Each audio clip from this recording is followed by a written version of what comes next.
नमस्कार दर्शकों, आप देख रहे हैं जनता टीवी। मैं हमीरपुर से अशोक राणा। हमारे साथ अभी मौजूद हैं प्रदेश कांग्रेस के पूर्व मुख्य प्रवक्ता प्रेम कौशल। उनके साथ हम जो राजनीतिक हालात आज हिमाचल प्रदेश में चल रहे हैं, भाजपा क्या कह रही है, विशेष मुद्दों पर हम बातचीत करेंगे। प्रेम कौशल जी, आपका जनता टीवी में स्वागत है। धन्यवाद अशोक जी।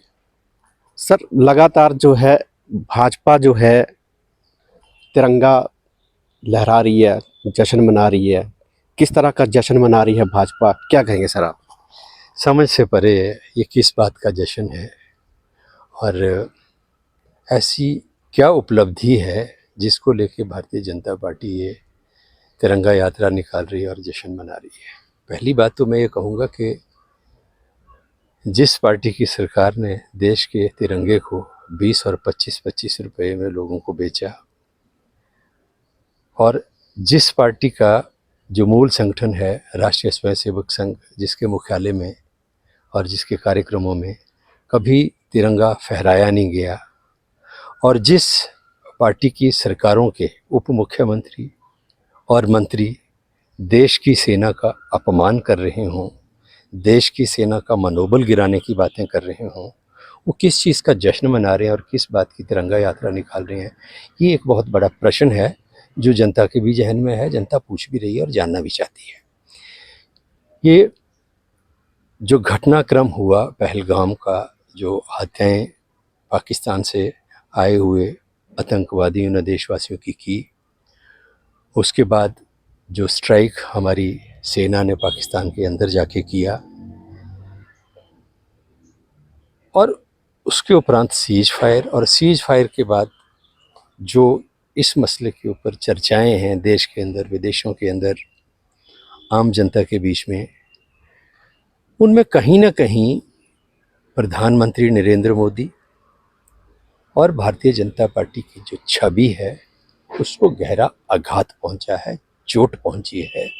और नरेंद्र मोदी ने जो अपनी एक छवि बनाई थी महामानव की, विश्व गुरु खुद को साबित करने में लगे थे, कहीं ना कहीं वो महामानव की जो इनकी एक सेल्फ स्टाइल्ड एक छवि थी वो बड़े बुरी तरह से खंडित हुई है देश और दुनिया में।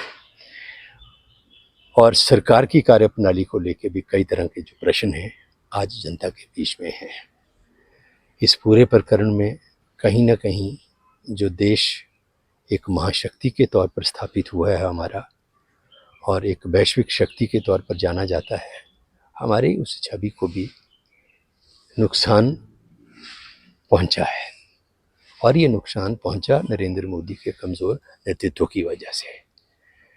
तो उसमें समझता हूं कि वो जो भारतीय जनता पार्टी को जो नुकसान पहुंचा है, प्रधानमंत्री की छवि को जो चोट पहुंची है, उसका डैमेज कंट्रोल करने के लिए जो राष्ट्रीय ध्वज है उसका इस्तेमाल भारतीय जनता पार्टी कर रही है। और उसी नज़रिए से भारतीय जनता पार्टी जो है वो ये तिरंगा यात्रा निकाल कर जो है अपनी जो असफलताएं हैं, अपनी जो कमियां हैं, उनको ढकने का काम जो है वो तिरंगे से करने की कोशिश कर रही है। और मैं समझता हूँ कि ये बहुत शर्मनाक है कि आप अपनी राजनीतिक लालसाओं को, राजनीतिक उद्देश्यों को पूरा करने के मकसद से राष्ट्रीय ध्वज का अगर इस्तेमाल करते हैं। सर, मुख्यमंत्री का अभी बयान आ रहा है कि प्रधानमंत्री को चिट्ठी लिखेंगे कि जो तुर्की का जो सेब है उस पर प्रतिबंध लगाया जाए। किस तरह की सोच मानते हैं आप मुख्यमंत्री की? देखिए, तुर्की ने जिस तरीके से जो भारत और पाकिस्तान का कन्फ्लिक्ट हुआ, इसमें खुले तौर पर पाकिस्तान का समर्थन किया।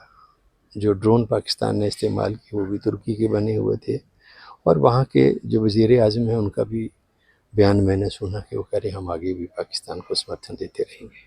तो खुले तौर पर अगर कोई देश ऐसे देश को समर्थन देने की बात करता है, सैनिक ताकत उसकी बढ़ाने की जो काम है उसको करता है, जो लगातार हमारे देश के अंदर निर्दोष लोगों की हत्याएं करने की नीति के ऊपर चल रहा हो, हमारे देश में आतंकवाद को विरोजित करने की नीति के ऊपर चल रहा हो, तो निश्चित तौर पर उस ऐसे देश के साथ जो है वो उन जो रिलेशनशिप है, जो आपका व्यापार है, उसको रिव्यू करने की आवश्यकता है।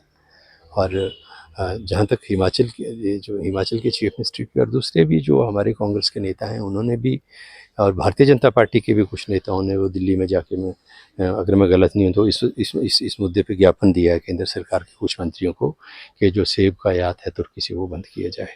तो अच्छी, हम इसको सपोर्ट करते हैं, कांग्रेस पार्टी इसका समर्थन करती है, क्योंकि तुर्की के सेब के आने से हमारे जो बागवान हैं प्रदेश के, उनका भी नुकसान हुआ, और एक ऐसा देश जो हमारे दुश्मन के साथ खड़ा है, वहाँ उस वहाँ से कोई चीज़ आयात करके हम अपने लोगों को नुकसान करें, तो ये तो जायज़ नहीं है। धन्यवाद सर। ये थे हमारे साथ प्रेम कौशल, जिन्होंने हमारे साथ जो है विशेष मुद्दों पर बातचीत की है। जनता टीवी के लिए हमीरपुर से अशोक राणा।